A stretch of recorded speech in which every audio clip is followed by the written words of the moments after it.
Hola, ¿qué tal? ¿Cómo están? ¿Cómo andan? Bueno, vamos a empezar hoy. Hoy nos toca un tema bien tecnológico, ¿sí? Y que nos va a servir justamente como aplicación espérame, disculpen, como aplicación de muchas de las cosas que estuvimos viendo, más que nada desde el ámbito de la cinemática, para poder hacer el análisis de distintas técnicas deportivas y demás, para justamente aplicar y mejorar justo el desempeño deportivo. Pero la idea es observar, ¿sí?, pequeñas características que tenemos que ir teniendo en cuenta.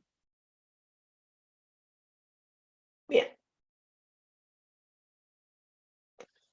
muy bien. ¿Qué tenemos acá? Bueno, la idea es que vamos a ir hablando un poco, estos son un poquito los topics que vamos a rever. Tienen que ver con, vamos a hablar un poco de esto, de algunos conceptos específicos sobre el video y de qué nos puede servir y, bueno, utilizarlo como feedback.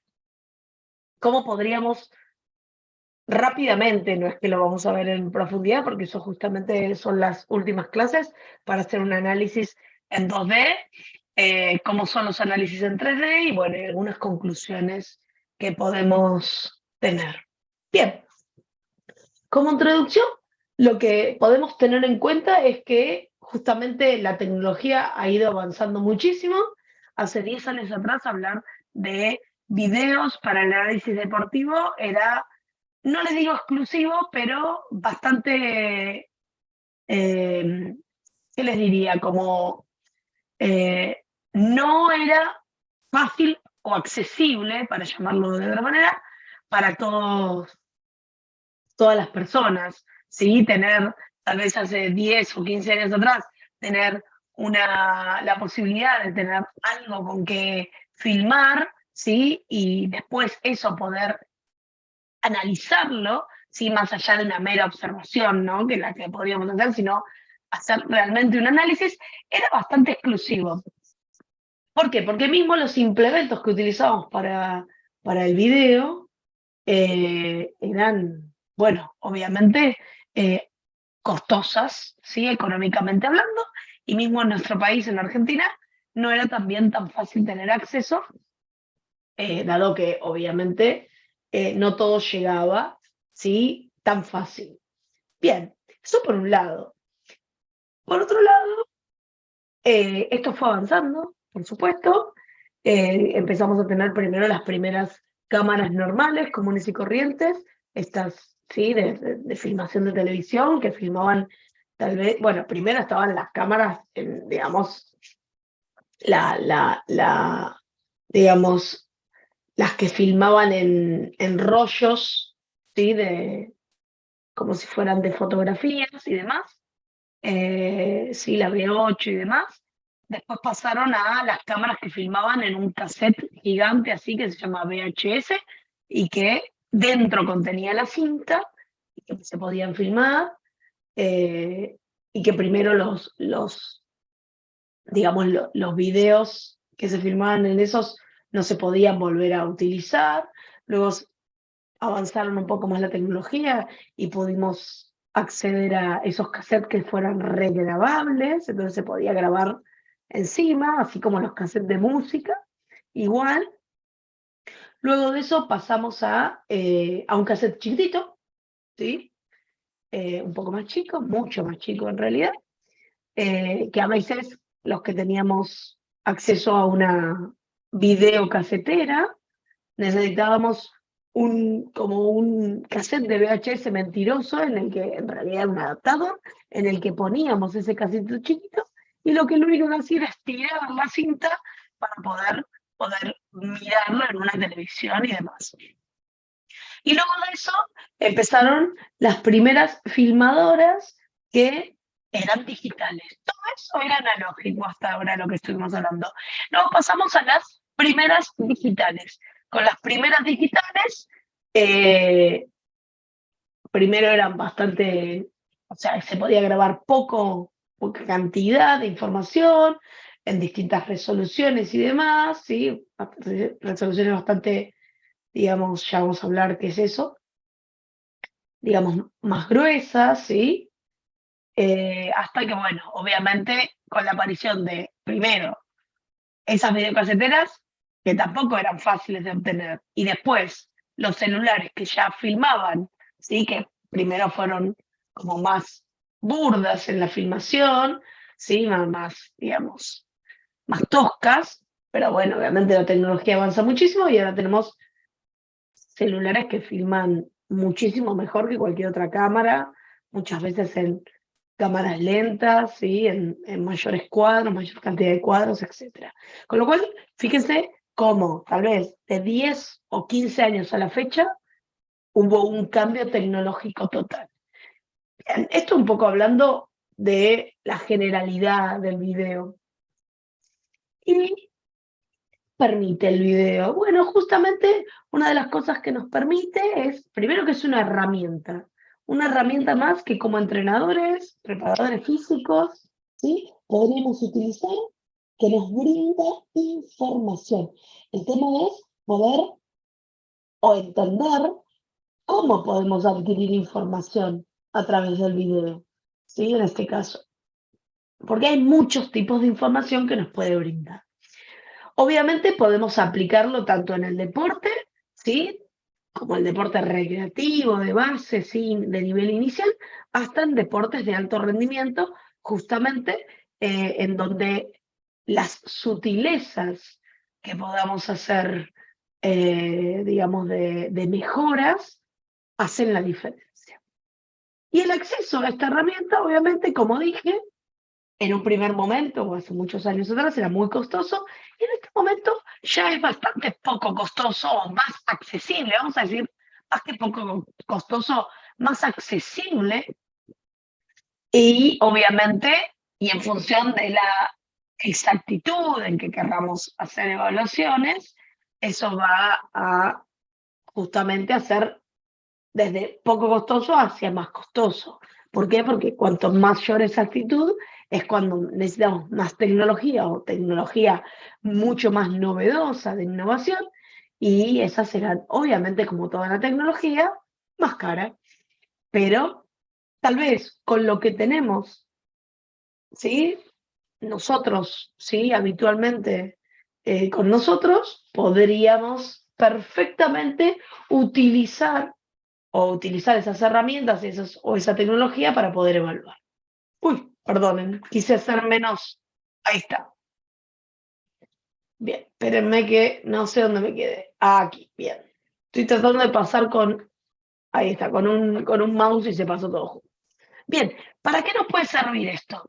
Bien, nos puede servir para muchas cosas, pero podríamos digamos, diferenciarlo en poder utilizar esta información o este video, ¿sí? Para el aprendizaje de una técnica, el aprendizaje motor de un sujeto. Tanto sea en la práctica general, ¿sí? O en la información, o sea, practico, me filmo, me veo y con eso puedo tener rápidamente digamos, una información visual de lo que estoy haciendo. Esto me puede servir justamente para entender más rápidamente una coordinación que deba realizar, ¿sí? Esto, bueno, depende justamente de la técnica y del nivel en el que me esté desarrollando. Y también como información a posteriori sobre, diríamos, el resultado obtenido, ¿sí? Y conocer el resultado obtenido sin necesidad de saber el resultado, lo puedo analizar y lo puedo obtener, o el conocimiento de la ejecución. Y en este sentido, digamos, por eso está marcado, enmarcado en color, digo, se relaciona muchísimo con la práctica, justamente, tener digamos, una información de cómo es la ejecución que estoy realizando, ¿sí? Cómo estoy realizando ese movimiento que estoy aprendiendo o que estoy perfeccionando, etc. Si alguien quiere saber o obtener más información sobre esto, hay investigadores que han hecho, sí, digamos, investigaciones sobre este tema, estudios, que tienen que ver sobre el proceso de aprendizaje motor, desde este autor, Gentile, en 1972, fíjense que es antiguo, pero sin embargo fue uno de los primeros que habló sobre esto, sobre el conocimiento del resultado y el conocimiento de la ejecución, para entender el aprendizaje motor del sujeto. ¿Sí? Lo pueden buscar, ¿sí? Específicamente. Bien, y esa información justamente que nos da el resultado, ¿sí?, de la acción, es lo que se conoce justamente como feedback. Este feedback puede ser que el sujeto se observe, digamos, digamos solo, ¿sí?, individualmente, se observe por él mismo, y que sería un autofeedback de alguna forma. O que un entrenador, ¿sí?, lo esté entrenando y le observe o le dé para observar un video con un feedback que obviamente modificará cualquier, digamos, movimiento futuro o técnica futura o conductas, como dice ahí, o simplemente será para mostrarle y darle lo que se conoce psicológicamente como un reforzamiento positivo o negativo, por supuesto, en función de cómo sea esa devolución que hace el entrenador y cómo la toma el sujeto, ¿no? En este sentido. Con lo cual, este tipo de información la podemos tener justamente en el aprendizaje de nuevos movimientos, de nuevas técnicas deportivas y en función de cómo sea, digamos, esa repercusión, será justamente qué características o de qué características fue ese feedback. Esto, como que se conoce como feedback, se considera algo fundamental, un elemento fundamental para el proceso de enseñanza-aprendizaje. Con lo cual, el feedback puede ser verbal solamente. Uno puede, como entrenador, observar y decirle, mira, el codo está muy debajo, trata de, no sé, levantarlo en la aplicación, no sé, o en el golpe o en el lanzamiento. Para dar un ejemplo así como un poquito más específico de alguna técnica, no sé, de algún lanzamiento. Eso puede ser un feedback perfectamente, justamente en esta enseñanza y aprendizaje por parte del sujeto. Pero también el feedback podría ser a través de un video. Cuando hablamos de un video, podemos pensar en que el feedback puede ser intrínseco o extrínseco, inmediato o retrasado, digamos, estos serían los opuestos, ¿no? Cualitativo o cuantitativo, y separado o acumulado. Digamos que son características de cómo se podría dar el feedback, ya sea verbal o con video. Nosotros vamos a focalizar en el video. Intrínseco y extrínseco tiene que ver con justamente con quién se lo daría, ¿sí? Y cómo. Inmediato, al momento, retrasado, a posteriori, ¿sí? Después, al otro día o como sea. Cualitativo, ¿sí? Con una devolución. Ah, mira, estuvo bien. Ese no estuvo tan acorde a como lo hace siempre. Eso sería algo como cualitativo. Cuantitativo ya es con algún valor de cantidad, ¿no? De un valor numérico, ¿sí? Con lo cual tiene un análisis específico para poder dar ese valor numérico. Y separado será, nada, prestando atención en alguna o poniendo el foco en alguna posición o en alguna articulación o en algún segmento en específico, ¿sí? O, por ejemplo, también diciendo específicamente alguna característica del movimiento, y acumulado será, no sé, viendo varias, no sé, haciendo alguna progresión o viendo varias informaciones y dando una información final en forma, ¿sí?, de varias correcciones o feedback diferente del que fuera.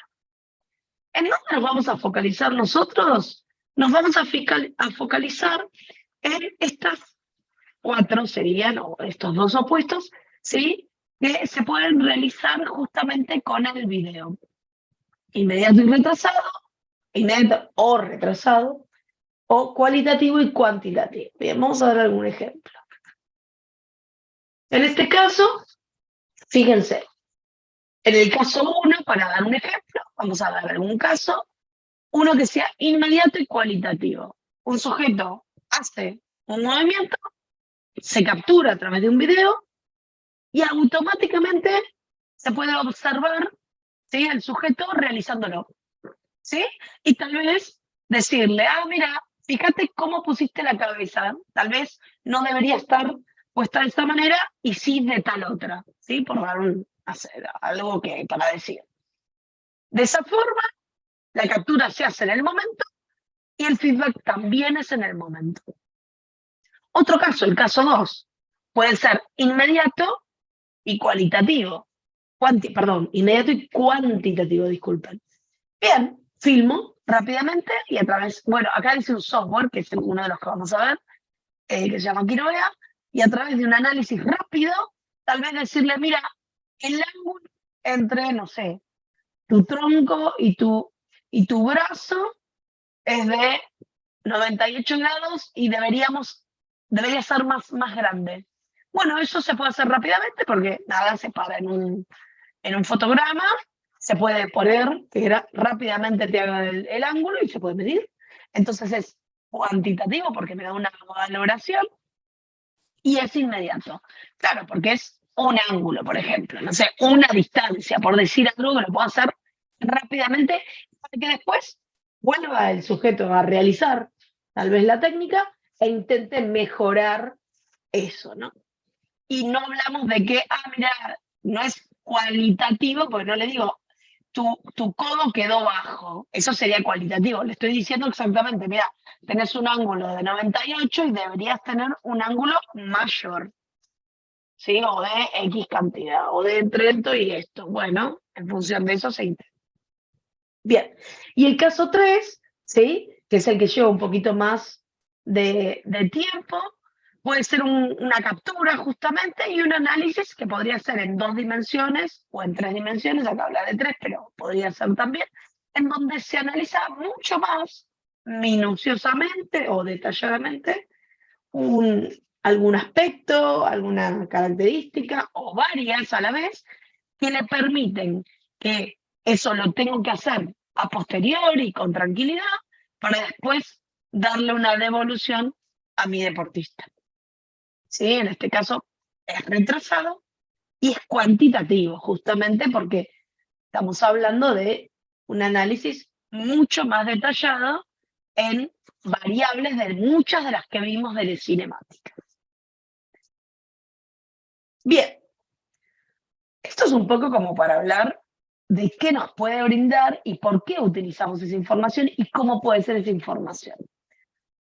Veamos específicamente qué características tenemos que tener en cuenta cuando pensamos en hacer algún análisis, ¿sí?, con video, que es lo que vamos a aprender a hacer. Bien, una de las cosas importantes es entender cómo se puede hacer una adecuada grabación o qué características tengo que tener en cuenta para hacer una adecuada grabación. Bien,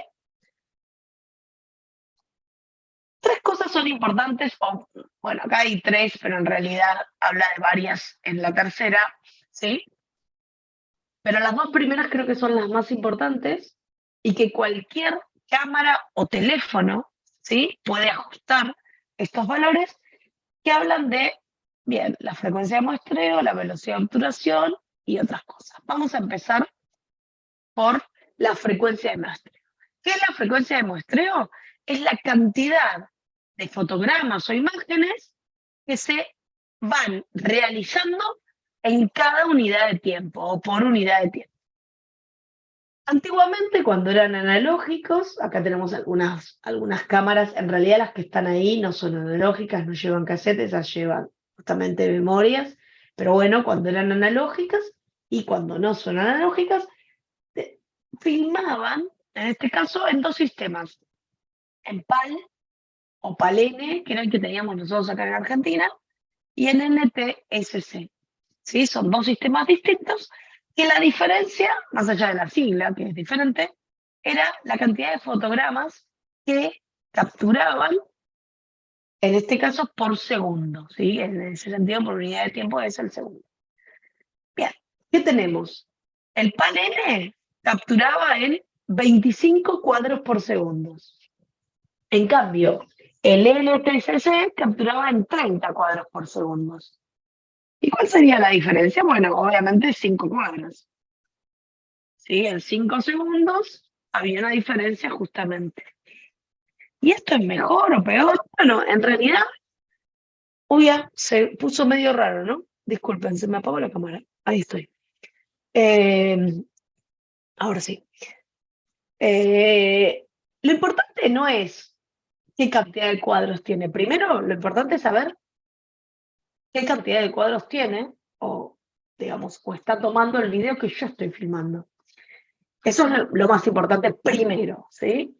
En general, ya ahora todo se filma en 30 cuadros por segundo, digamos como la base de cualquier o filmadora o cámara de fotos digital o en este caso ya teléfonos, ¿sí? Todos filman y ya no hablamos de un sistema ni PAL-N ni NTSC, sino que hablamos de cantidad de fotogramas en que se filma a nivel digital.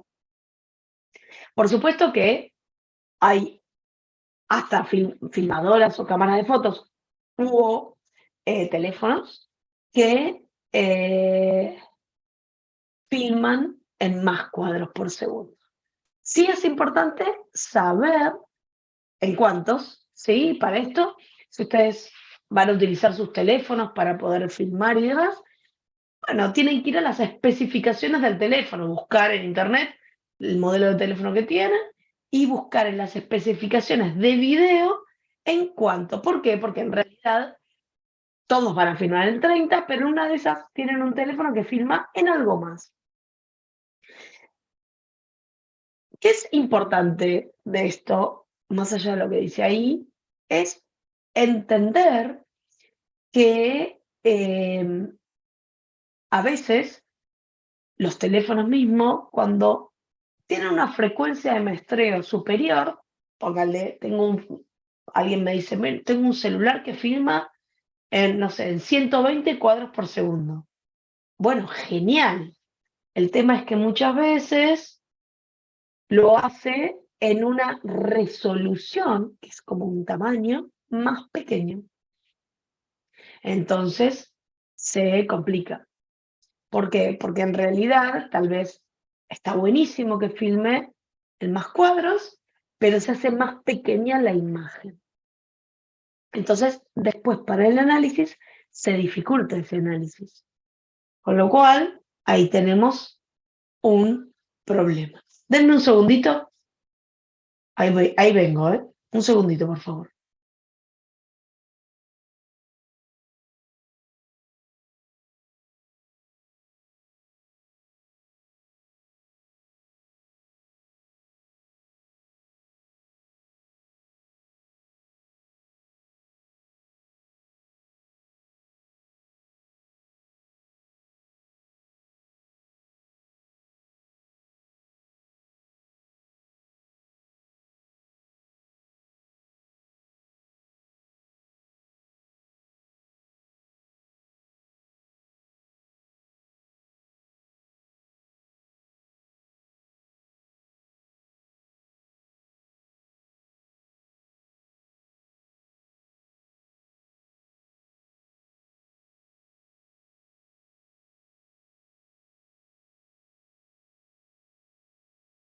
Acá volví, perdónenme.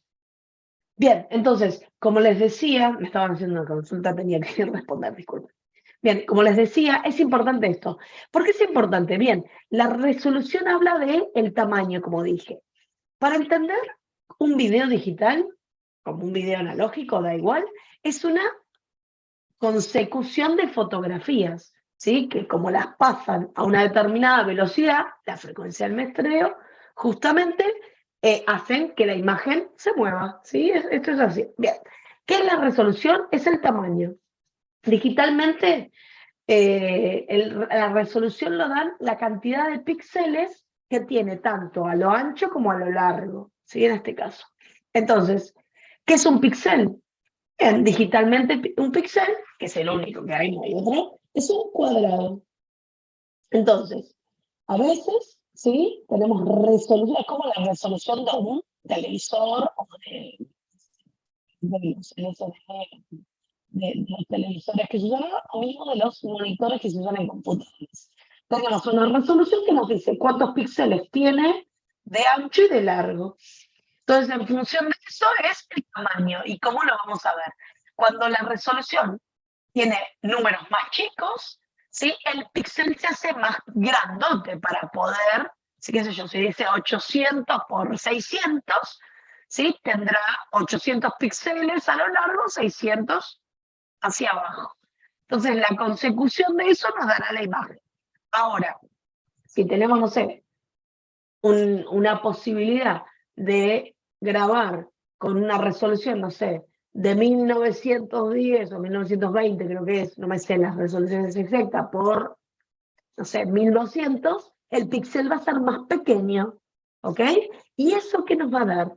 La resolución, mucho más nitidez, ¿sí? No porque no sea nítida de otra forma, pero cuando uno quiere hacer, por ejemplo, un zoom, en este caso óptico, no hablamos de un zoom digital, vamos a ver mucho más nítida la imagen.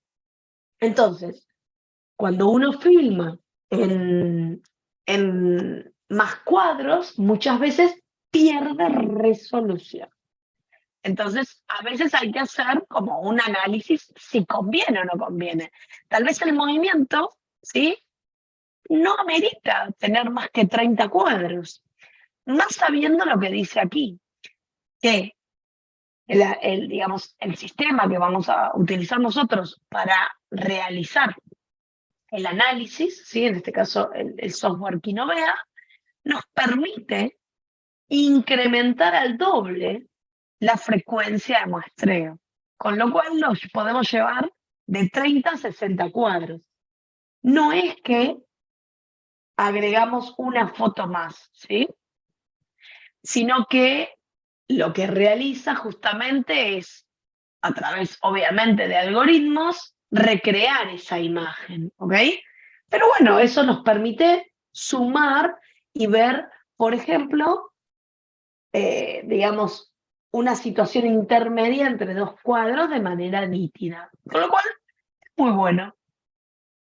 ¿Cuánto podríamos utilizar, en este caso, mayor cantidad de cuadros? Bien, cuando los movimientos son rápidos. Yo te diría que con 60 cuadros, primero con 30 está muy bien, pero con 60 cuadros, ¿sí? Sería óptimo. Óptimo para, qué sé yo, un análisis de la carrera, no les digo una marcha, tal vez una marcha con una de 30 es absolutamente suficiente. Un salto, ¿sí? Con 30 o 60 cuadros. Ya 120 cuadros es para movimientos bastante rápidos, ¿sí? Bastante rápidos. Que yo, un saque de tenis, ¿sí? Podríamos hacer, con 60 estaría ideal, con 120 sería, bueno, un poco más de precisión o de exactitud, si quieren. Ahora bien, más cantidad de cuadros sería innecesario, ¿sí?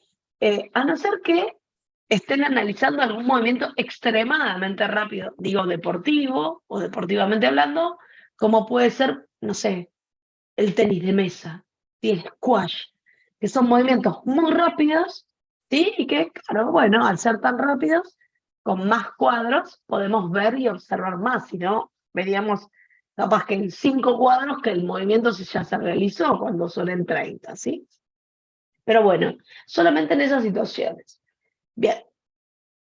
Eh, Ojo, ¿sí? Con utilizar cámaras web, ¿sí? La cámara que o trae, no sé, la notebook, ¿sí?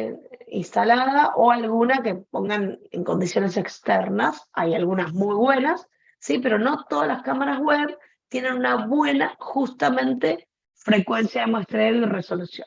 Digamos que yo analizaría, si van a comprar, analizaría qué conviene, ¿sí? Qué conviene con respecto a eso. Bien, sigamos. sé si la cambié. Ah, sí, la cambié, disculpen, no la vi. Ahí está. Bien.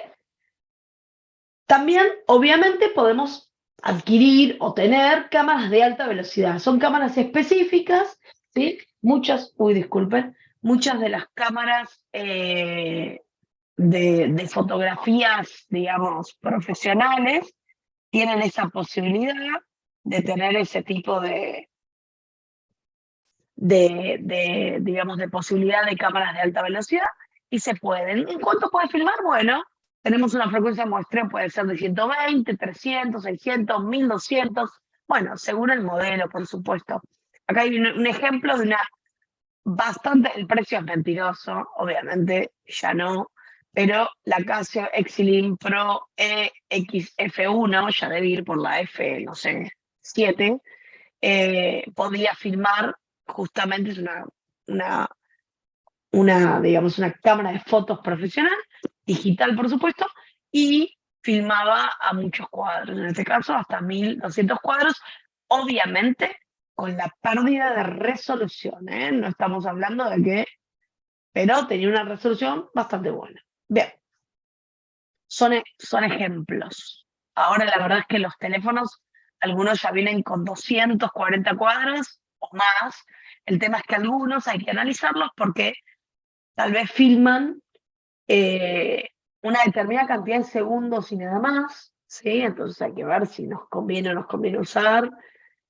O a veces va filmando normalmente y de repente hace, no sé, 3 segundos así y sigue filmando normal. Es como medio raro. Con lo cual, a nosotros no nos serviría cambiar. ¿Sí? Sí nos sirve cuando siempre se filma a la misma velocidad en este caso. Bien. Fíjense, ahora vamos a hablar de algo. Tenemos acá 3 fotos, ¿sí? ¿Sí? La imagen 1, en donde podemos ver el campo 1 y el campo 2. Si se dan cuenta, esto es el ejemplo de lo que se llama el desentrelazado, ¿sí? Donde tenemos justo la imagen, ahí está, que se ve como una estela, no se llega a ver nítido, si se dan cuenta. En cambio, acá tenemos mucho más nítido, ¿sí? Digamos, el primer fotograma y el segundo con fotograma en cuestión, si hablamos de tiempos, ¿sí? Bien, ¿qué tenemos que tener en cuenta para esto? Uy, se me fue de nuevo, ¿a dónde se me fue? Esperen que se me fue a cualquier lado. Toqué algo, se ve que no me está funcionando bien el mouse, ¿eh? Ahora sí, voy a utilizar el otro mouse que lo conozco más. Bien. ¿Qué tenemos que tener en cuenta de esto? Bien, lo que se conoce el shooter o velocidad de obturación. Esto es el tiempo que se utiliza para registrar cada fotograma. O sea, el tiempo en que el obturador, justamente, que es digamos, un implemento que utiliza la cámara, ¿sí? Se abre y se cierra. Eso da la velocidad del obturador o shooter. Esto se puede en teléfonos, en cámaras y demás, se puede, digamos, poner a gusto del consumidor, se diría, ¿no? O sea, uno puede elegir el que necesite. Bien, este parámetro justamente tiene varias posibilidades, ¿sí? 1 en 60, o sea, se abre 1 en 60, se abre 1 en 100, se abre 1 en 50, se abre 1 en 500 y se abre 1 en 1000 segundos, todo esto, ¿no? Bien, esto no, en general, no lo tiene porque no tiene digamos, ese implemento, digamos, tecnológico, una cámara web, ¿sí? Solamente lo tienen las cámaras, en este caso, o de los teléfonos o de las cámaras de fotografías. Bien, y fíjense, al lado tenemos unas fotos de una pelota. Es la misma pelota filmada con el obturador en 1 en 100 y lo que vemos es, obviamente la pelota está avanzando, ¿no? Ha sido pateada, ha sido lanzada y está avanzando. En 1 en 100 vemos como la estela. En 1 en 250 ya la vemos un poco más nítida Y en 1 en 1000 parece que estuviera frenada, pero en realidad está avanzando, ¿sí? Y tiene que ver con esta velocidad del obturador. Fíjense que cuanto menos tiempo dejemos que el obturador se abra, por ejemplo, 1 en 1000, como en el caso de la pelota, menos tiempo tiene el objeto para moverse. Y los registros son más nítidos, ¿sí? O tenemos bordes completamente definidos. Esto es buenísimo y es necesario, ¿sí? Ajustarlo antes de hacer pruebas, a ver cuál sería el mejor, ¿sí? Para nuestra técnica deportiva en función de la velocidad que tenga esa técnica. Pero ¿qué tenemos que tener en cuenta? Hay algo súper importante para tener en cuenta. La exposición o la luz que tengamos, ¿sí? ¿Qué sería esto? Cuanto más rápido se abre y se cierra ¿cómo se llama? Obturador, este shooter, por ejemplo, en 1 en 1000, mejor tiene que ser la luz que tiene que haber. ¿Por qué? Porque si no, va a haber como fotogramas negros, porque no llega a entrar la luz en tanta velocidad, con lo cual es como que tenemos una imagen negra. Por eso digo que hagan pruebas, jueguen con esto para observar cuál sería el mejor. Después vamos a tener, digamos, aparte el tema de la luz, ya lo vamos a hablar. Bien, fíjense, acá tenemos un ejemplo, ¿sí? De una montaña rusa, ¿sí? Grabada en 4 velocidades del obturador diferentes, ¿sí? Se supone que es lo mismo. En una hay un sujeto, en uno en 30 vemos una estelísima, en uno en 100 seguimos viendo algo moviéndose, ya en uno en 500 vemos algo mucho más nítido y en 1 en 1000 más nítido total, ¿sí? En este caso, como para observar las diferencias. Con lo cual, jueguen, observen, miren. Si utilizan el celular, tienen que ir a video profesional o cámara profesional, porque esto también pasa con las fotos. Y ahí pueden ajustar ustedes el obturador y ahí pueden ver las posibilidades que da su teléfono para ajustar el obturador. No todos tienen uno en 1000, pero sí todos tienen uno en 30, uno en 60, uno en 100 y uno en 250 en general, ¿sí? Y después, bueno, cuanto más tecnología tienen, más posibilidad tienen. Bien, otra de las cosas importantes a tener en cuenta es el zoom. ¿Sí? ¿Cómo puedo utilizar el zoom? Me apagaron la luz, pero bueno, me sigo viendo, así que está bien. ¿Cómo pueden utilizar el zoom en este caso? Bueno, de por sí decirles que existen 2 tipos de zoom, el zoom óptico y el zoom digital. El zoom digital multiplica los píxeles, con lo cual, como su nombre lo indica, lo está como realizando matemáticamente hablando, ¿sí? Para recrear que nos acercamos a lo que estamos filmando. Y el zoom óptico no, el zoom óptico en realidad es una serie de lentes especiales que hacen que nos podamos acercar de manera analógica y no digital a el objeto que estamos filmando. Para una mejor grabación deberíamos realizarla desde lejos, ¿sí? Por ejemplo, no sé, necesitamos analizar a alguien que pase corriendo en un determinado lugar y para poder observarlo, ¿sí? Nos ponemos más lejos, entonces podemos observar a todo el sujeto, ¿sí? Desde, no sé, desde la punta, no sé, de acá de la cabeza, que se llama vértex, el punto, ¿sí? Hasta el piso, para poder después hacer el análisis. Y si necesito ver, no sé, la muñeca, por decir algo, la articulación de la muñeca, digamos, una vez realizado el video, con el zoom digital que me permita el software para poder ver específicamente ese punto en determinado momento. Con lo cual, es preferible eso siempre. Así que tengan en cuenta que sí o sí van a tener que hacer pruebas, porque a veces uno dice, acá se ve bien, y de repente pasa el sujeto y perdí una parte del sujeto, con lo cual no me sirve el análisis, ¿sí? Entonces, nada, hay que hacer pruebas.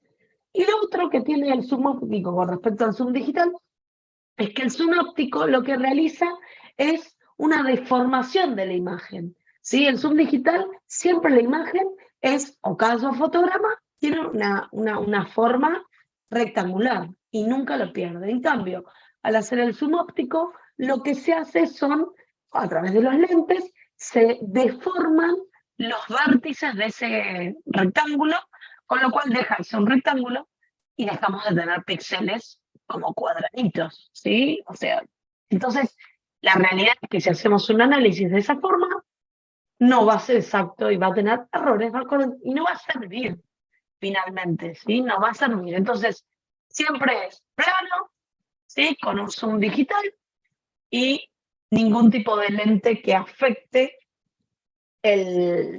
digamos, la imagen que estamos queriendo tomar. Bien, lo otro que vamos a tener en cuenta a la hora de, como característica, es el campo de grabación o plano, ¿sí? ¿Qué es esto? Bueno, es el espacio que necesitamos para que se vea o que se grabe la imagen, ¿sí? Y esto lo vamos a tener que optimizar en función justamente del movimiento que se está realizando. Tenemos que ver que se vea lo que realmente queremos ver, ¿sí? A veces nos focalizamos en una sola cosa y no necesitamos ver el deportista entero. Yo les aconsejo que siempre que podamos se vea el deportista entero y después, si quisiéramos, nos podemos acercar para ver específicamente algo mucho más, no sé, preciso. Y después, ver hacia dónde se mueve este sujeto. ¿Por qué? Y porque si, no sé, si salta y desaparece, no sabemos qué pasó después. Entonces, debo tener en cuenta esto. ¿Por qué? Porque la cámara va fija. La cámara no se mueve, no se toma, ¿sí? Moviéndose, no se mueve ni arriba ni abajo, ni nada. Debe ir fija a través de, no sé, un trípode que esté fijo y que no se mueva y que siempre se tome, en este caso, de la misma forma, protocolarizado, para que después, si queremos hacer comparaciones, ya sea del mismo sujeto en el mismo momento, o del mismo sujeto en diferentes momentos, pueda compararlo, si no es imposible comparar.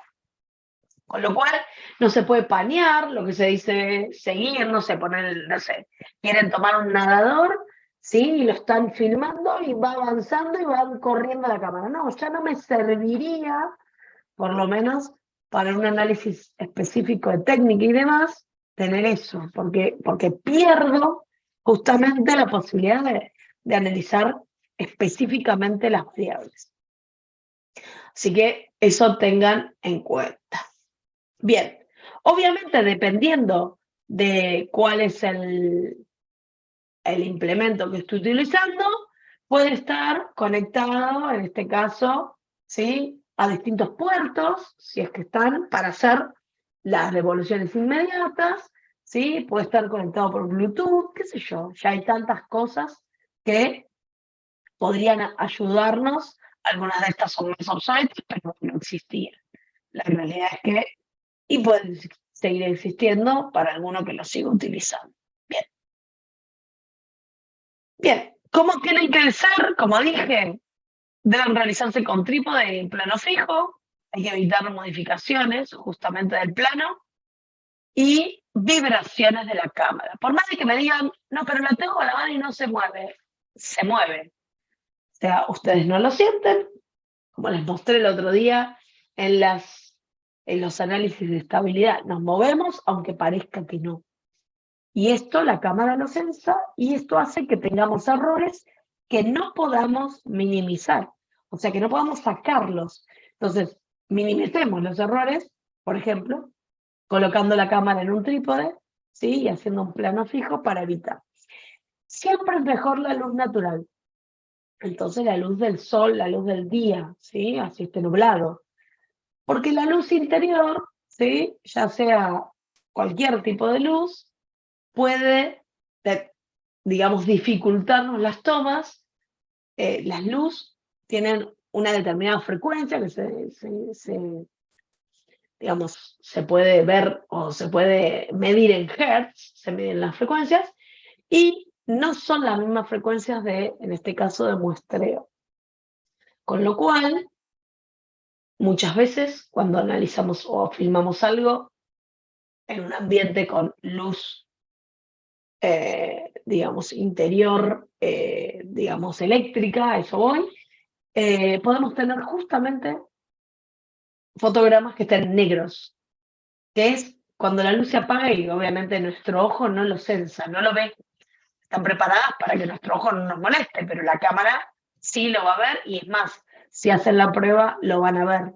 No importa si es LED, no importa si es tubo fluorescente, ¿sí? O no sé, o estas largas duración, o mismo nada, el obsoleto, ¿sí? La lamparita obsoleta, ¿sí? Muchas veces en los laboratorios de biomecánica está, digamos, sincronizado la luz con las cámaras, ¿sí? Pero eso es un trabajo, obviamente, que se hace una vez y después no se toca más. Bueno, nada, nosotros nos vamos a ir moviendo, vamos a ir haciendo análisis diferentes en diferentes situaciones. Les diría que lo mejor es con la luz natural. Y nunca de frente al sol, ¿sí? Estas cosas son las típicas, no me puedo poner a filmar y tener el sol de frente a la cámara. ¿Por qué? Porque, bueno, voy a perder, el sujeto se va a ver negro, o sea, no voy a observar determinadas situaciones específicas, ¿sí? En la visualización. Con lo cual, eso ténganlo en cuenta, no puede estar así que siempre el sol a nuestras espaldas si es que nosotros estamos filmando, ¿no? Y si está nublado, bárbaro, genial, porque no molestaría el sol y sería luz natural perfectamente sin dar ningún tipo de problemas. Lo otro importante, eh, es cómo ubicarnos, o a qué altura ubicar la cámara en general, si tenemos que observar a todo el sujeto. Lo interesante es que la cámara esté aproximadamente o a la altura del centro de gravedad del sujeto, como para tomar una zona media y de ahí hacia arriba y hacia abajo. Con lo cual, otra cosa importante a tener en cuenta. Bien, ¿qué nos puede dar este feedback? Para hablar un poco de qué feedback le podemos dar a través del video. Bien, justamente el feedback se da a posteriori de, ¿sí?, resultado de una acción. Y lo que nos permite justamente es, primero, individualizar el aprendizaje del sujeto, con lo cual hay algo específico de ese sujeto que no le pasa a otro, con lo cual podemos hacer mucho más individualizado nuestro entrenamiento y nuestra devolución. Podemos diagnosticar alguna dificultad que vea o detectarla, ¿sí? Muchas veces nuestro ojo tiene un límite. Así sea el mejor entrenador del mundo, el ojo humano tiene un límite y sí o sí el video nos va a dar otra información mucho más precisa y acentuada en X características que esté buscando.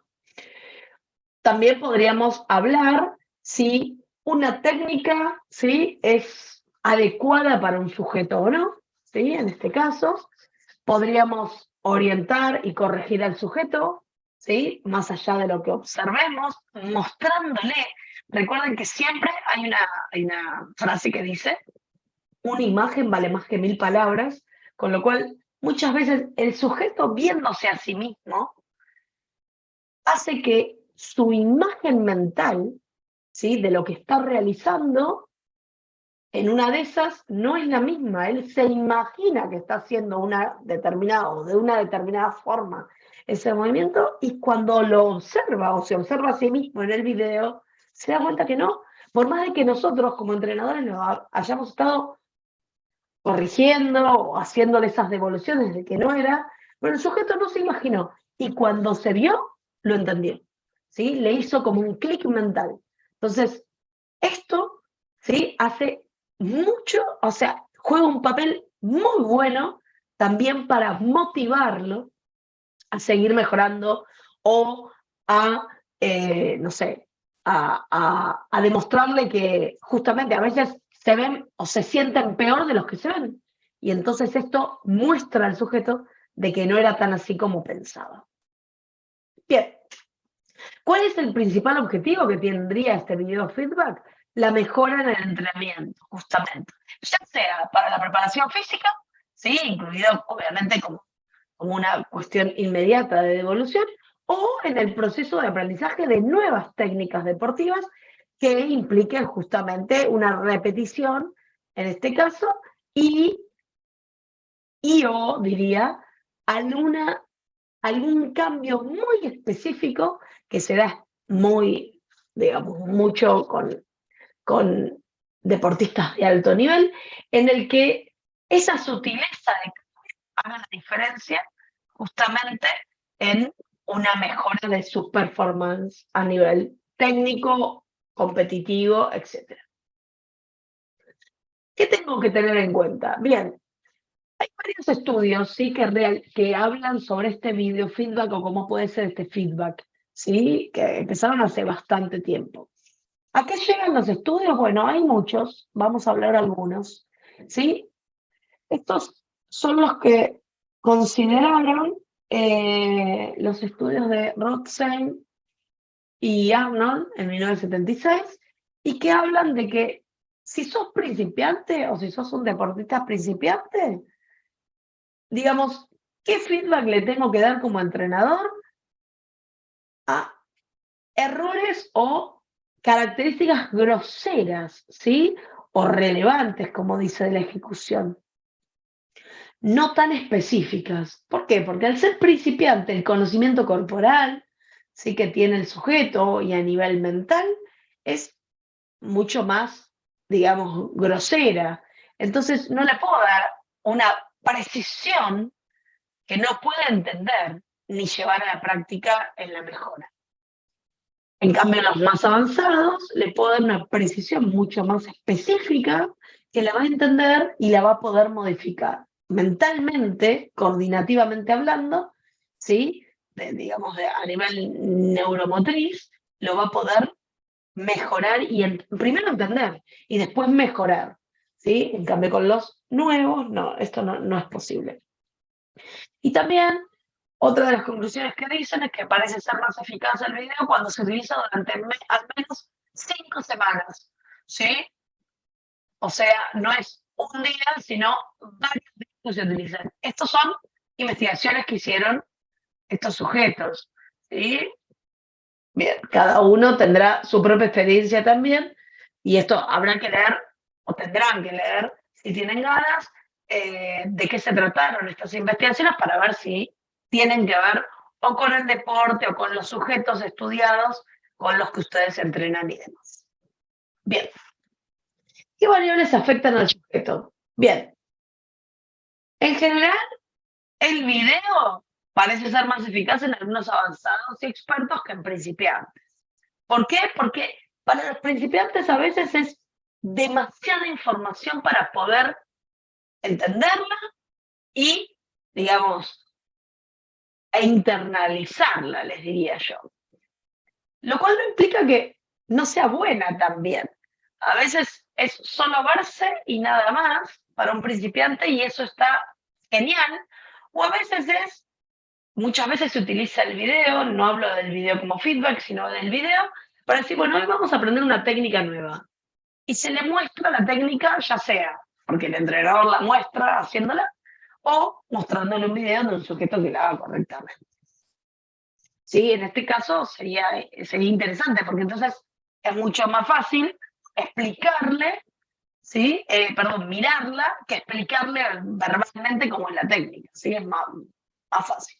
Bien, también cuando se guía la observación, o sea, cuando uno le va diciendo, mira, vamos a mirar cómo se flexiona no sé, tu pecho hacia los muslos, ¿sí? En este caso. Entonces, cuando uno lo va guiando, es importante y es ventajoso para el aprendizaje. Con lo cual, en principiantes, si uno lo guía, es interesante. ¿Por qué? Porque uno hace o le muestra en dónde tiene que poner el foco en su visualización. Y lo que sí, no hay estudios relevantes con respecto a la edad de la aplicación. ¿sí? Del video feedback.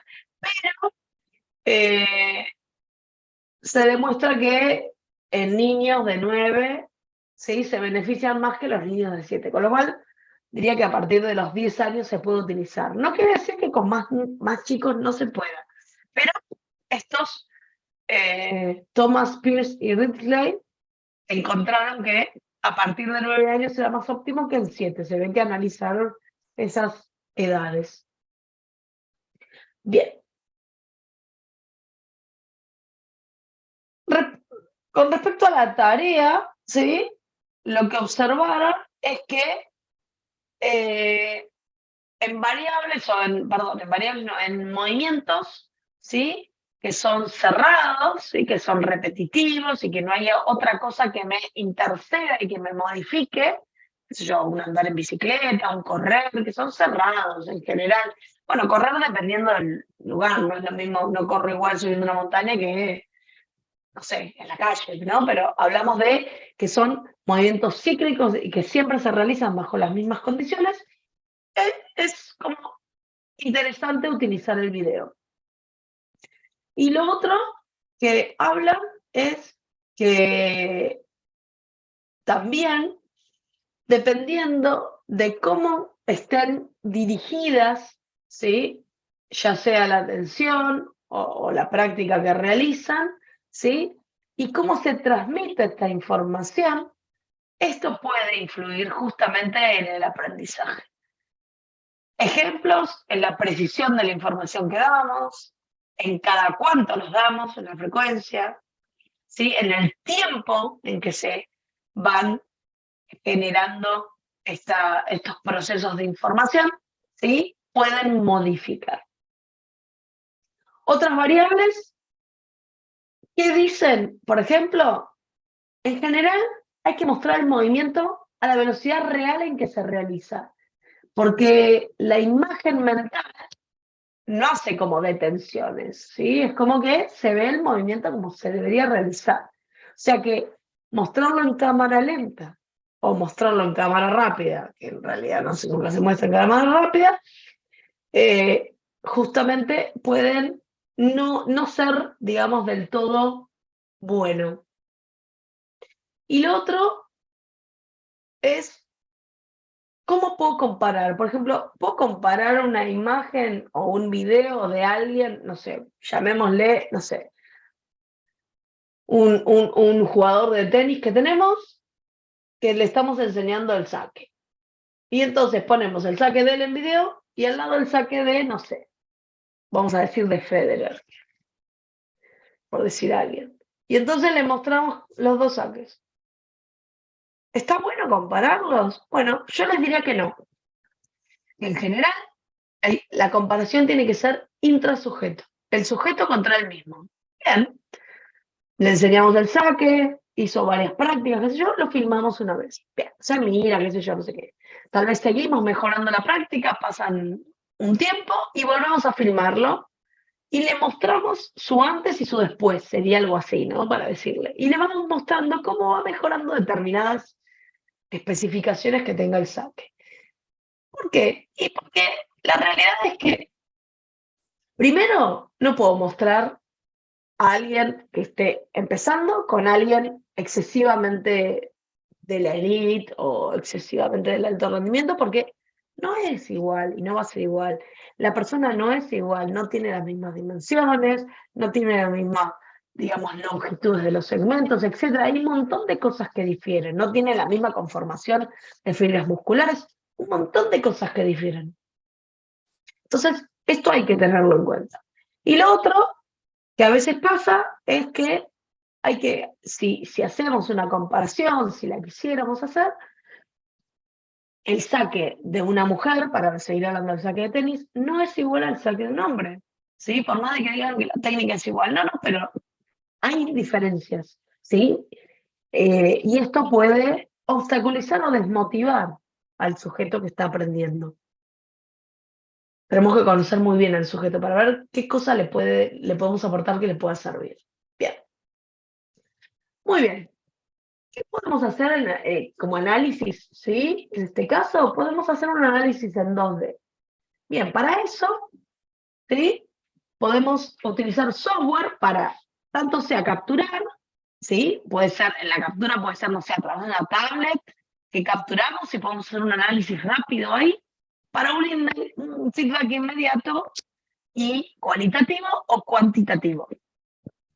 Obviamente, si esto lo vamos a hacer, necesitamos hacer un protocolo para poder grabar correctamente, ¿sí? En este caso, y ir optimizando para decir, bueno, listo, ya tengo mi protocolo y de esta forma lo voy a evaluar o filmar para evaluarlo y analizarlo posteriormente. Y también necesitamos practicar con, ¿qué cosa? El software que vamos a utilizar para después analizar, lo tenemos que practicar análisis. ¿Por qué? Porque eso va a hacer que cada vez nuestros análisis sean más precisos, ¿sí? Cometamos menos errores, ¿sí? Y eso nos va a dar una información mucho más fidedigna, llamémosle, para eh, el análisis y los resultados o las conclusiones obtenidas. Bien, ¿cuáles son las principales variables? Bien, muchas ya vimos y lo vamos a ver en práctica, no hoy, pero lo vamos a ir viendo en práctica y lo van a practicar ustedes mismos. Bien, ¿qué valores cinemáticas tenemos? Los tiempos, la duración de un gesto, ¿sí? Y esto nos va a dar justamente la posibilidad de ver en función también de la frecuencia de muestreo que haya sido nuestra toma de video y también ver el inicio y el fin de lo que queremos grabar, de dónde a dónde, capaz que hicimos un video, no sé, que dura 6 segundos y nosotros vamos a analizar 1,5 segundos, ¿sí? Por decir algo, para explicar. Tenemos que, y eso lo vamos a ver la semana que viene con el análisis de la técnica y cómo podríamos analizar una técnica. Bien, las distancias, otra de las cosas, otra de las variables que vimos en cinemática. En este caso, obviamente, para poder medir la distancia, lo que tenemos que hacer es algo muy importante que también vamos a aprender a hacer, que es lo que se llama calibrar el espacio. Nosotros, el espacio de medición en donde medimos, tenemos que poder calibrarlo. Poder decir, de acá a acá, mide tanto. ¿Por qué? Porque el software funciona con píxeles. Entonces, nosotros le vamos a tener que decir, de acá a acá, mide, no sé, 1 metro. Entonces el software va a entender que de este a este píxel, que tiene X cantidad de píxeles que haya, mide 1 metro y puede hacer todos los cálculos en función justamente de distancias reales, ¿sí? Y no de distancias de metros que no tendrían nada que ver con, para poder, no sé, sacar conclusiones, ¿sí? De variables cinemáticas. Bien. Otras variables podrían ser ángulos, ¿sí? Otras variables cinemáticas. Y esto nos daría justamente, ¿qué podemos analizar? Bueno, ¿qué son los ángulos? Bueno, obviamente la conjunción o la intersección de dos rectas, a través de las dos rectas nos da el ángulo. Y entonces podemos calcular ángulos articulares, trayectorias angulares, desplazamientos angulares, localización en algún momento fijo, que querramos decir, a ver en qué ángulo está, etcétera, etcétera.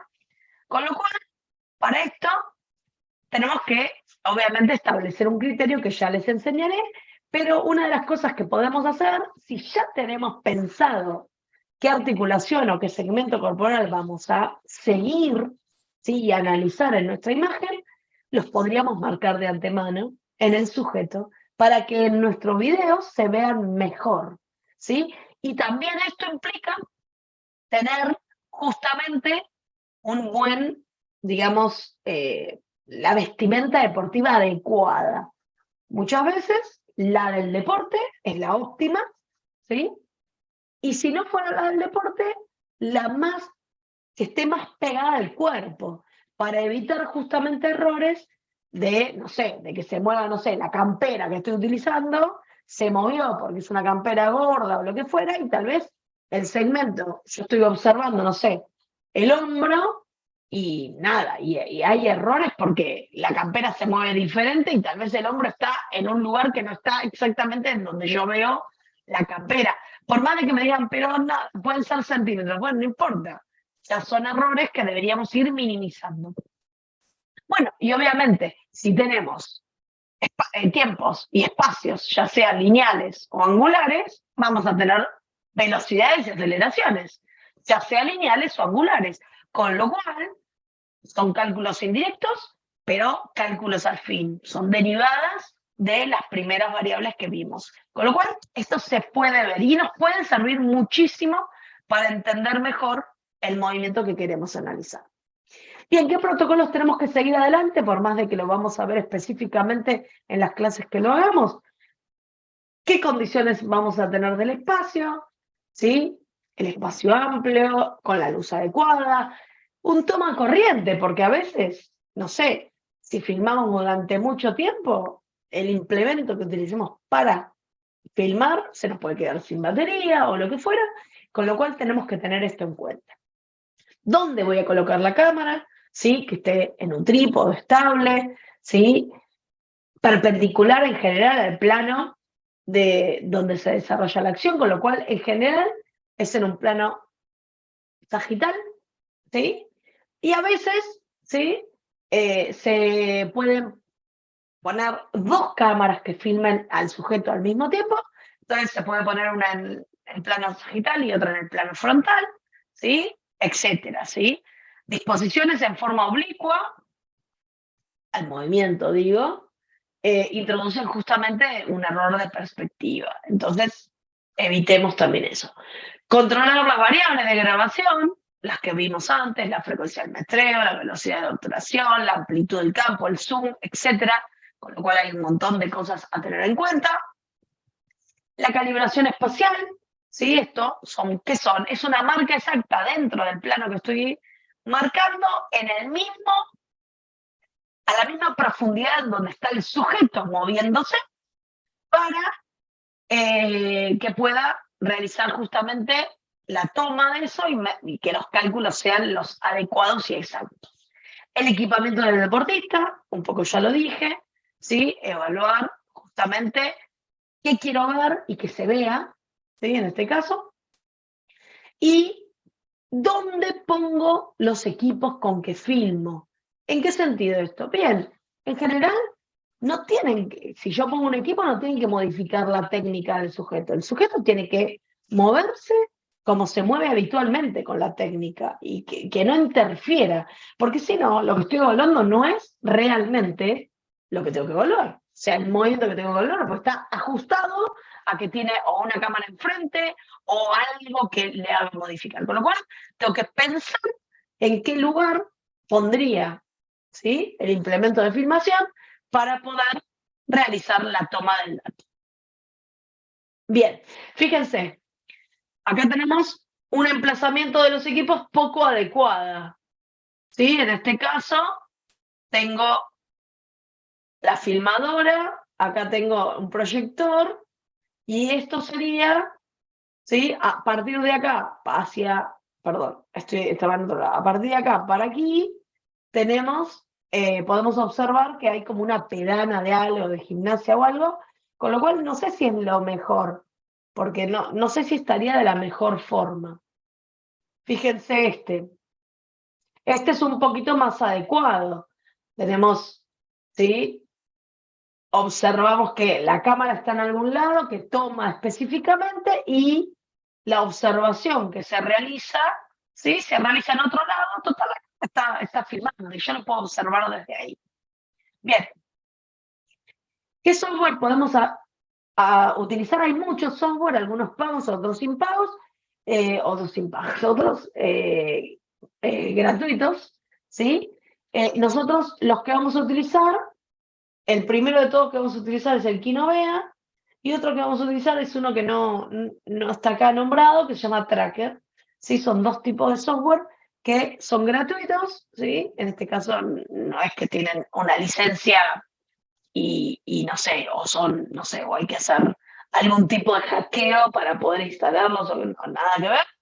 Algunos de estos son pagos, algunos casi no existen más, ¿sí? Hubo varias, pero bueno, nosotros vamos a usar el Kinovea como digamos, el que me parece el mejor, y el Tracker también.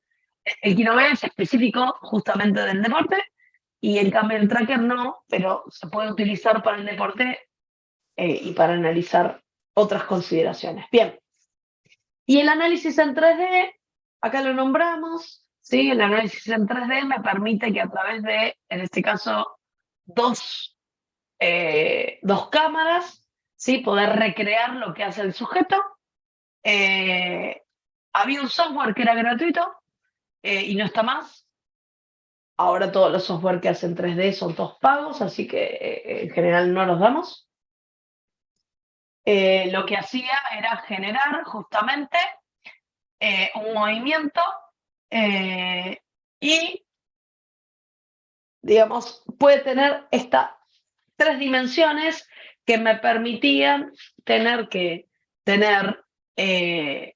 tanto, digamos, el plano, digamos, sagital, con 2 cámaras, o frontal y sagital, pero me permite darle esa tercera dimensión de profundidad, ¿ok?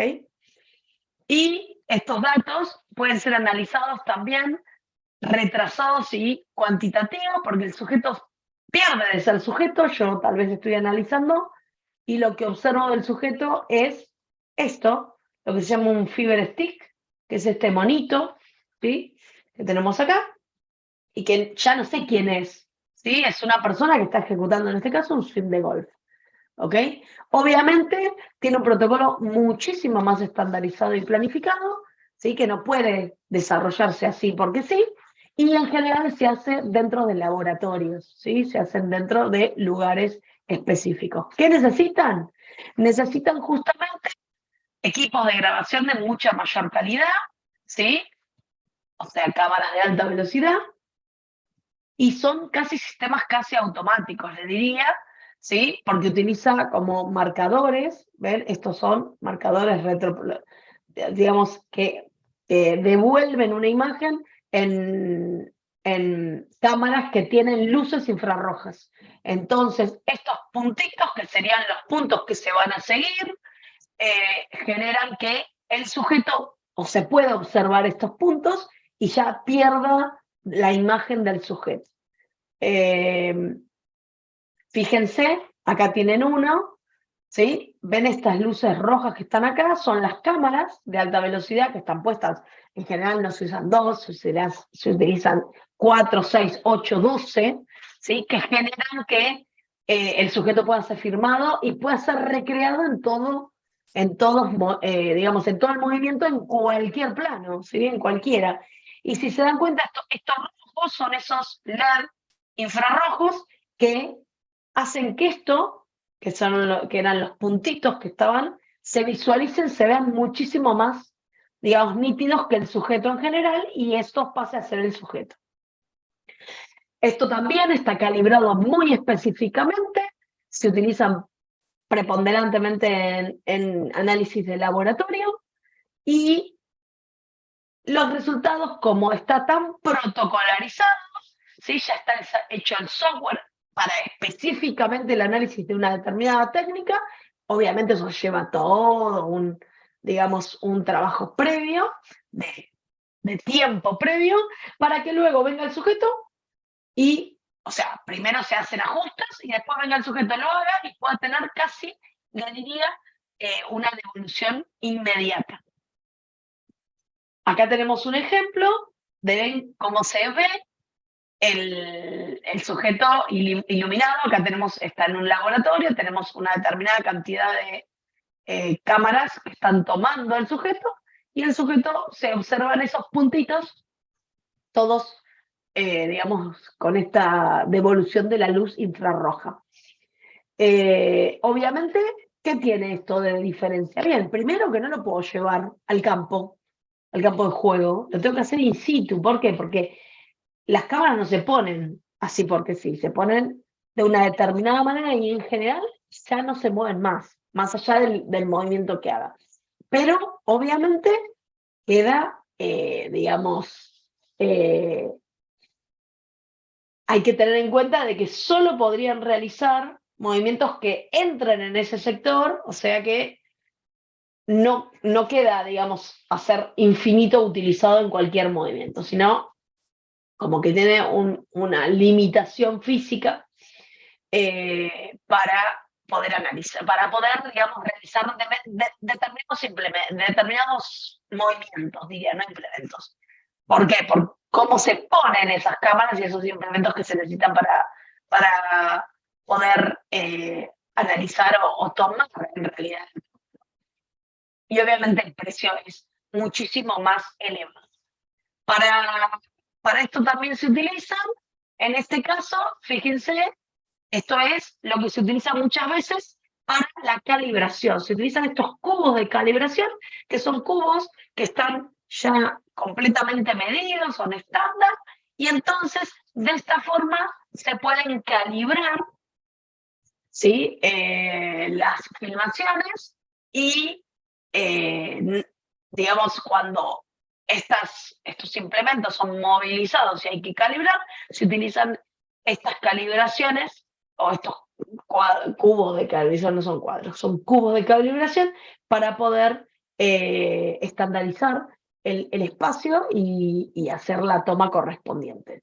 Obviamente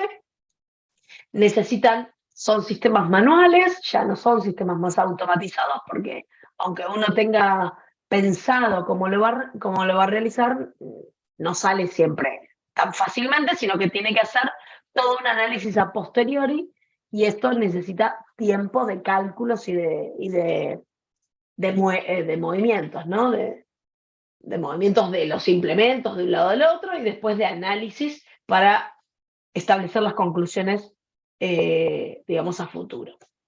Bien, ¿qué necesitamos en general nosotros para un análisis en 3D? ¿Que podríamos realizarlo nosotros? Necesitamos un mínimo de 2 cámaras para grabar el movimiento y que estén sincronizadas, o sea, que ambas filmen al mismo tiempo, ¿sí? Estas cámaras deberían estar en un ángulo de grabación que tiene que estar aproximadamente a 90 grados, con lo cual en una perpendicular. Por eso hablamos de, cuando yo les dije, ¿podemos hacer un análisis en 3D en forma casera, llamémosle? Sí, poniendo una cámara en el plano sagital y otra en el frontal. Tenemos que justamente un ángulo de 90 grados. La posición de las cámaras tiene que ser muy estable, con lo cual siempre hablamos de trípodes y demás.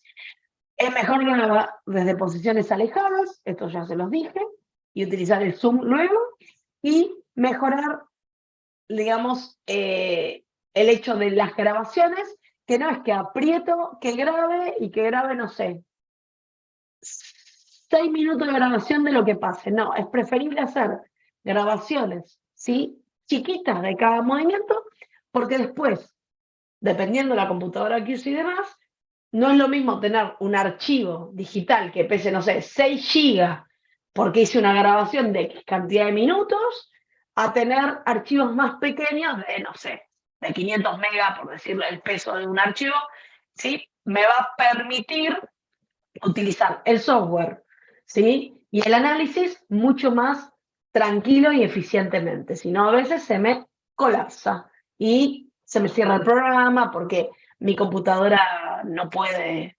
albergar tanto, etcétera. Bien.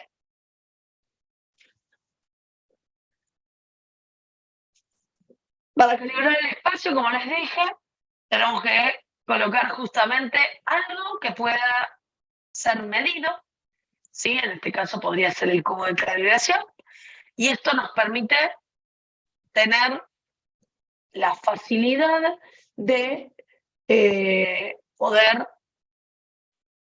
medir, ¿sí? O tener medidas todas las, digamos, las dimensiones en este caso, ¿sí? Ahora vamos a ver un ejemplo. Y esto puede ser hecho previo a hacer la medición o el video de medición, o a posteriori. Mientras no haya movido las cámaras, lo puedo hacer, ¿sí? En este caso. Fíjense, acá tienen un ejemplo. Un cubo de calibración que está puesto en un aro de lanzamiento ¿cómo se llama? De lanzamiento puede ser de bala o de disco, ¿sí? Y acá tienen el cubo de calibración que no solo les mide el eje, cada uno de los ejes, y cuánto miden. Fíjense que tiene las coordenadas X y Z, ¿sí? En este caso. Entonces, en función de eso, uno empieza después a analizar. Bien, El análisis se hace en laboratorio, ¿sí? De alguna forma, lo primero que se hace es, en función de todos los videos que se tienen, se ordenan, se nomenclan, ¿sí? En función, y se elige uno, dos, alguno, ¿sí? Para poder analizarlos.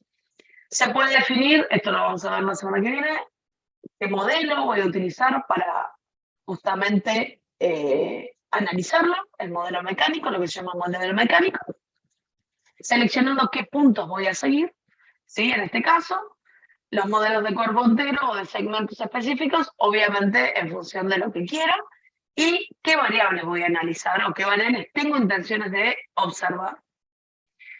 Entonces se realiza un proceso justamente de lo que se llama digitalización manual. O sea, a mano vamos haciendo la digitalización de esos puntos, ¿sí? De ese modelo que, que elegimos. Obviamente implica mucho de nosotros, ¿sí? De sentarnos, ¿sí? De tranquilidad, de concentración y de aprendizaje, porque lleva un tiempo para que salga como más tranquilo, ¿sí?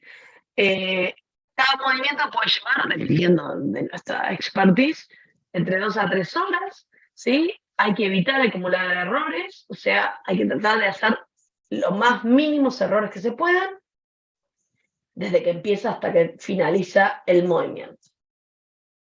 Bien, finalmente lo que hacemos es, a través de las coordenadas y trayectorias que digitalizamos manualmente, lo que empezamos a hacer es digamos, el análisis de las curvas, ¿sí? Que nos dan estos puntos.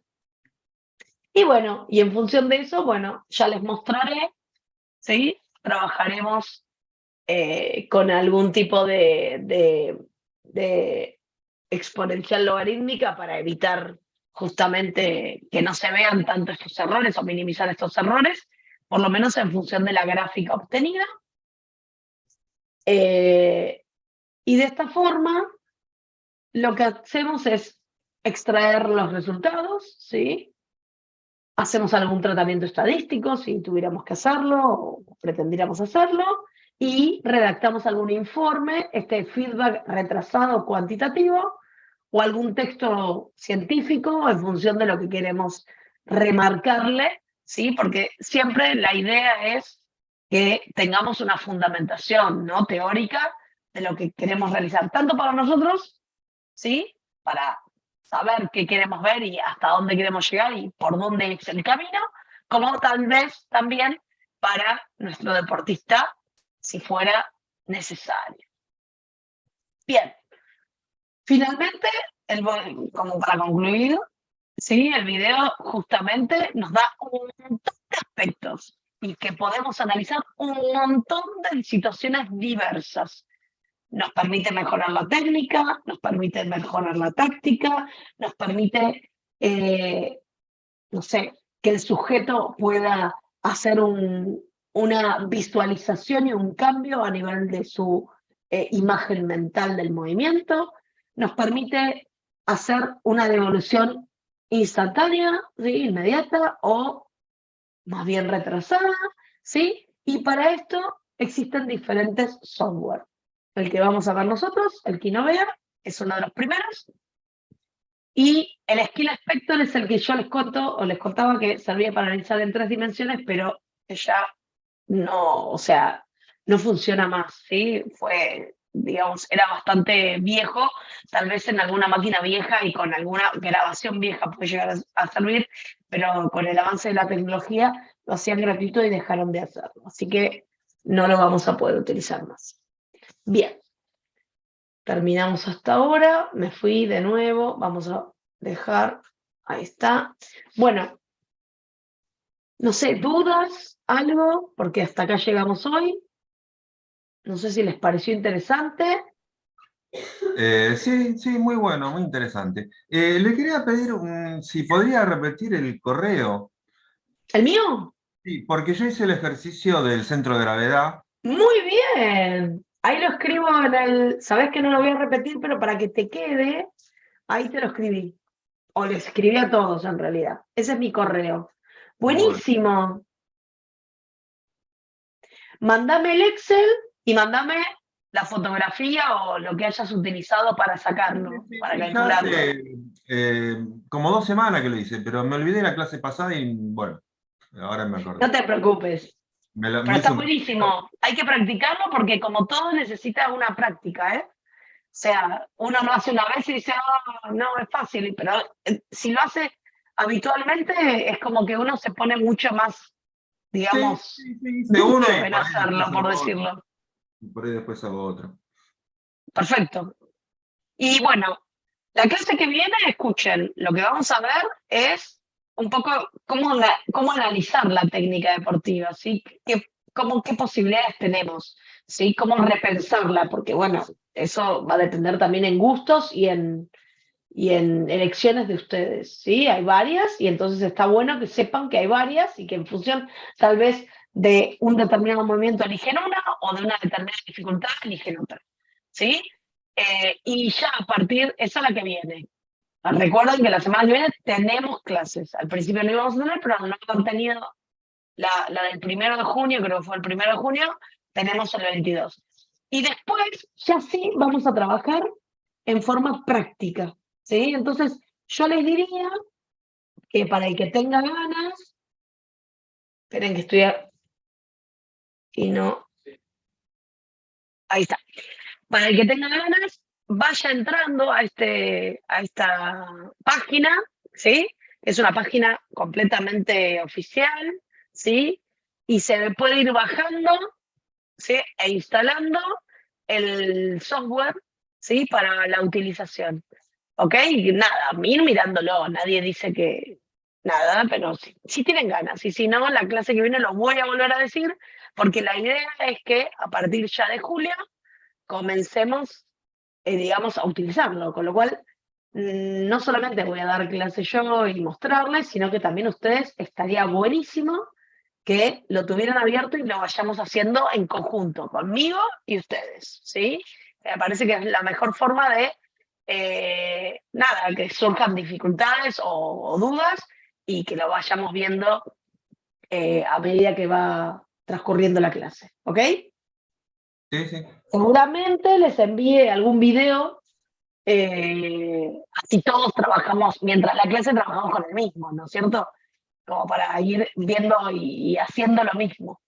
Así que eso seguramente les envíe, esos, o a través del campus, o de alguna forma con el administrador lo vamos a encontrar la forma, total faltan 2 semanas, y hacerlo, ¿ok? Sí, sí, sí. ¿Está bien? Sí, sí, Bueno, clarito. chicos, que tengan muy buena semana, muy buen fin de semana. Para algunos será fin de semana largo, para otros no, no desconozco. Así que nada, que tengan y nos veremos el jueves que viene. ¿Eh? Bueno, Gracias igualmente. gracias, gracias. Bueno, Buenas chicos y chicas, no sé, que les vaya muy bien. noches. Hasta Gracias. luego.